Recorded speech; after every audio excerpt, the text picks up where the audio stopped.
નમસ્કાર દર્શક મિત્રો, દ્વિજા એસ્ટ્રોની અંદર આપ સર્વનું ફરીથી હાર્દિક સ્વાગત છે। આજનો મુખ્ય વિષય છે શનિ જયંતિ। 16 તારીખ અને શનિવારના દિવસે અમાસના દિવસે શનિ જયંતિ આવી રહી છે। આવો અવસર શુભ યોગ છે એ ક્યારેક ક્યારેક આવતો હોય છે। જે લોકોની રાશિની અંદર શનિની પનોતી ચાલી રહી છે, 7.5 ચાલી રહી હોય અથવા તો છે એ નાની પનોતી 2.5 વર્ષની ઢૈયા ચાલી રહી હોય, એ બધાએ અવશ્ય શનિ જયંતિના દિવસે શનિ મહારાજના દર્શન કરવા। શનિ મહારાજના દર્શન ન થઈ શકે એવું હોય તો હનુમાનજી મહારાજના દર્શન કરવા। શનિ મહારાજને હનુમાનજી મહારાજને તેલ અર્પણ કરવું, અડદ અર્પણ કરવા અને સાથે સાથે હનુમાન ચાલીસાના શક્ય હોય એટલા વધારે પાઠ કરવા।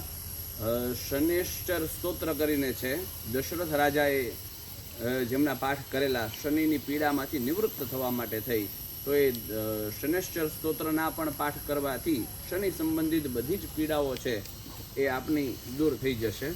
એટલે ખાસ કરી અને શનિવારના દિવસે હનુમાનજીનો વાર છે અને હનુમાનજીને મંદિરે જઈએ દર્શન કરવા, અથવા તો આપણા ઘરે કોઈ સિદ્ધ હનુમાનજીનો ફોટો હોય, છબી હોય, મૂર્તિ હોય, ત્યાં આગળ છે એ તેલનો દીવો કરી અને એમની પાસે ગોળ ફોતરાવાળા દાળિયાનું નૈવેદ્ય છે હનુમાનજી દાદાને ધરાવવાનું અને હનુમાનજીને પ્રાર્થના કરવાની કે શનિની બધી જ પીડાઓમાંથી અમને આપ મુક્ત કરનારા બનો।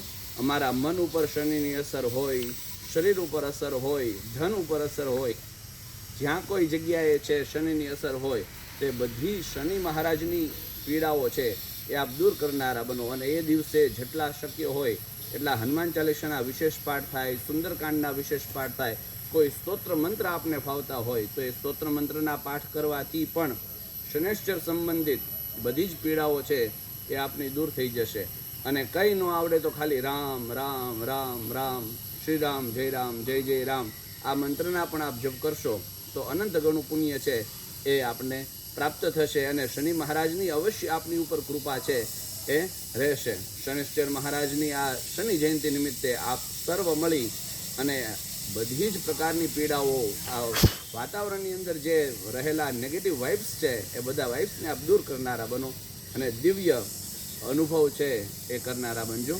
અસ્તુ, ફરી દ્વિજા એસ્ટ્રોની સાથે જોડાયેલા રહેશું, ફરી વખત મળીશું નવા વિષય અને વિડીયો સાથે। અસ્તુ।